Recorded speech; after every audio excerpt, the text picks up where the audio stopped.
There's been issues in Mpumalanga between Mary Badi and Busisiwe Mkhwebane. There was that social media outburst from Duduzile Zuma against you. And more recently, what many have termed the unceremonious removal of Mzwanele Manyi, by the way. What would you say to the potential voter about this? And to make them believe that these are just teething problems, it's nothing to really signal that there's an implosion on the horizon. Good morning, guys. Good morning, good morning, good morning. Once again, welcome to South Africa Lately, a channel that discusses South African trending news. We do, however, grab here and there from international news when it is trending enough to be brought here. Please do understand that I'm not a politician. I do not have deep knowledge in politics. However, I am a South African citizen who is also a voter, and I do believe that my views count when it comes to political affairs of our beautiful country. So I'm bringing you part 2 of that interview of Floyd Shivambu by Newsroom. This time around, I'm bringing to you what he said about his relationship with Duduzile Zuma, and he says there is no hostility there. There has never been any hostility. He speaks also about the ANC and EFF. He said the ANC is their contested opponent. They are not the enemy. They don't seek to crush the ANC. He also says the EFF is their potential ally. So please do share your views on that one in the comment section, because I discovered that it is interesting that they don't seek to destroy the ANC. He said you don't crush, they don't seek to crush the ANC. He also speaks of Mzwanele Manyi, also the disciplinary processes that are ongoing within MK, not necessarily against Jimmy Manyi, but he also said that they never appreciated the politics of former President Jacob Zuma. All they were focused on when they were within the EFF, it was all about fight him no matter what. Fight the guy no matter what. So I don't know what your views are. Kindly share them in the comment section. I'm definitely going to be reading those, and I will respond should time allow me. Should time allow me, or if time doesn't allow me, I'm certainly going to react to show appreciation of your participation in my content. I'll be seeing you right in the end with my closing commentary. Seems to be internal ructions, and you've even detailed when you were still in the youth league. You detailed each year of the ANC up until 100 years. I mean, yes. Right now, where the MK party is, you're just a little over a year old, and there's been issues in Mpumalanga between Mary Badi and Busisiwe Mkhwebane. There was that social media outburst from Duduzile Zuma against you. And more recently, what many have termed the unceremonious removal of Mzwanele Manyi, by the way. What would you say to the potential voter about this? And to make them believe that these are just teething problems, it's nothing to really signal that there's an implosion on the horizon. Yeah, so let's categorize the issues. So there are issues which are issues of disciplinary inquiry internally. So as the Secretary General, I can't publicly communicate or speak about issues that are subject of disciplinary inquiry.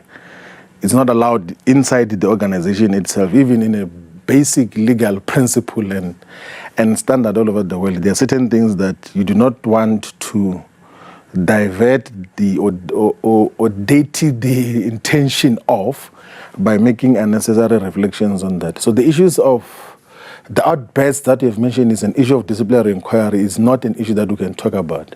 And Mzwanele Manyi, what happened there? It seems so out of it. And a lot of the things, so perhaps you can appreciate there's a lot of things that you deal with internally and you say you can't share. Yeah. But when you wake up on a Tuesday and there's no ability, and I can vouch for the fact that there was no proper communication until, there's a speaker at Togo Titiza confirming it officially. I mean, it felt unceremonious. What happened there? No, look, so the leadership that is deployed in Parliament gives the leadership collective of the national officials of MCKENZIE a constant reports and review on who they believe should play which roles at what certain periods of time. Yeah. And not because of anything else that Mzwanele did wrongly. There was a firm his relationship with Dr. John Hlophe. Yeah, that is not an issue. Like, if anything, the era of governance of MCKENZIE and participation in Parliament was beginning to gain stability, which we thought should be enhanced in terms of how it gets to be reported. Because in the past, we never used to have consolidated reports from the 7 provincial legislatures where MK is represented, and from the councils where Umkhonto weSizwe has got councillors, and from the National Assembly, National Council of Provinces. And both the Deputy President, who is the party leader in Parliament, and Mzwanele were able to have a system of systematic reporting about all the public representatives of Umkhonto weSizwe across board. But there was consideration, not because of any wrongdoing, that let us supplement the parliamentary caucus through the designation of Colleen Makubela as a chief whip. And that will add into the work of the organization. Mzwanele will be assigned different responsibilities within the National Assembly, and he will continue to excellently play a role as a public representative. Would you agree with the analysis that I've solicited, that, you know, the somewhat what he described, Dr. Ngamtimka described as zigzagging and not having elective conferences, so not having an elected leadership, means that every time there is a difference between a Floyd, Shivambu and a Zianda, it is now turned into almost a leadership contest, depending on who can whisper the better murmurings into the MK party president's ear? Is that a fair characterization? No, I don't think it's a fair observation. In all honesty, elective conferences, if we were to use the existing other political parties that have got existing political parties, the existing political parties that have been using elections as a determination of how leadership should be chosen, majority of times have not produced quality. They've produced those who are master factionalists and have money to buy delegates to conferences. How would you characterize your leadership style as Floyd Shivambu, the Secretary General of the MK party, in the context of lots of talk about you being under fire in KwaZulu-Natal and you contending with tribalism, and hence this constant back and forth about a Floyd Shivambu who's on his way out? I've never had any encounter of tribalism. From your rank and file? No. I have never. From rank and file, from the leadership of Umkhonto weSizwe, I've never got to have such an encounter. You would say then that you have the respect of the rank and file, but do you also have the same in the leadership structures, i.e. what's your relationship with Duduzile Zuma now? We only got to experience what took place on social media, but like you keep saying, we don't know what's happening behind the scenes. Are you okay? We've seen you at events together since then, so what's it like now? There's never been any hostility, and there's never been any political difference that I'm aware of. Because whenever we interact, is my sister, my brother, everything is going well. That has been a consistent relationship since I joined Umkhonto weSizwe. Let's talk about the hostilities perhaps then between the EFF and the MK party. You've been declared, one of their enemies, but you are consistent with your line about uniting progressive forces. How would you go about repairing, restoring, and mending that relationship? Is that something that you also have as your radar? Secretary General to Secretary General with a Marshal Dlamini, what's taking place there? Because it does have the potential to impact the Progressive Caucus and this overall objective that you also said you left the EFF for to attain. No, look, the most dynamic and politically sound thing which the MK did, which we also made a plea that all other political organizations should do, we sat in a meeting of the National High Command to begin to characterize the domestic and global balance of forces. So in our characterization of the domestic balance of forces, we then also got to characterize all the political formations and role players in South Africa. We did characterize to say that the ANC, although it is captured by the white capitalist establishment, is being puppet mastered by Stellenbosch in terms of what it has to achieve. We say that we can't categorize and define the ANC as an enemy force. We say it's a strategic opponent which is contested. It's a contested opponent. So there's a difference between an enemy and an opponent. Enemy you have to crush. You must eliminate completely. You don't talk to enemy. You don't have any engagements at all. But a contested opponent, you contest its ideological character and form and its politics in general, so that it then drifts closer towards what you stand for as an organization. And then our characterization of the EFF is not an enemy force. It's not even an opponent. We say it's a potential strategic ally, which shares the same values and principles with Mkhonto weSizwe by and large. And that we know because Mkhonto weSizwe and the EFF are co-signatories of a charter that unites the Progressive Caucus in Parliament. And that charter speaks politics as to what we stand for. We agree on redress of the imbalances of the past. We don't think what we have now is the status quo must continue forever. We agree that the land must be reclaimed and be given to particularly those who were excluded by apartheid and colonialism. We agree on provision of free education. We agree on anti-imperialism. So when will it be time to unite?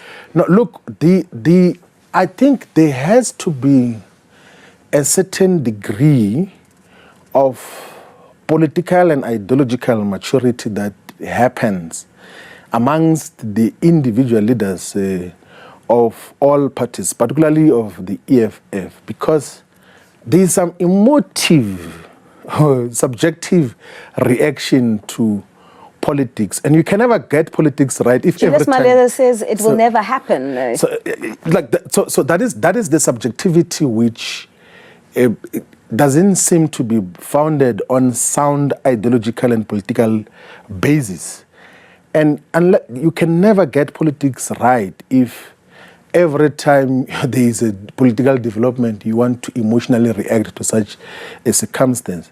Then you are in politics for a wrong reason, because politics, you need absolute composure and you need proper temperament to be able to read the balance of forces and not be emotive about each and every issue, because you will become personal. Like, you will even miss important opportunities. I'll give an example, Zianda, in terms of what got to happen in the first term when the EFF went to Parliament, because there was, at the leadership level, there was a narrow oppositionist approach to everything else that President Zuma was doing or saying. But if you were go on and check now as to what was President Zuma saying when he was head of state and president on free education, on the land and everything else, on things which the EFF stands for. But there was no appreciation that here is a head of state who is saying, let us unite all the black political parties to have 2/3 so that we can expropriate land without compensation. He said that in 2017, in the National House of Traditional Leaders in Parliament, he was very clear even about characterization of where our problems come from colonialism. The Freedom Front Plus even fought him vociferously. But because of narrower politics, everything else Zuma says is wrong. But you were there. I mean, that's why people say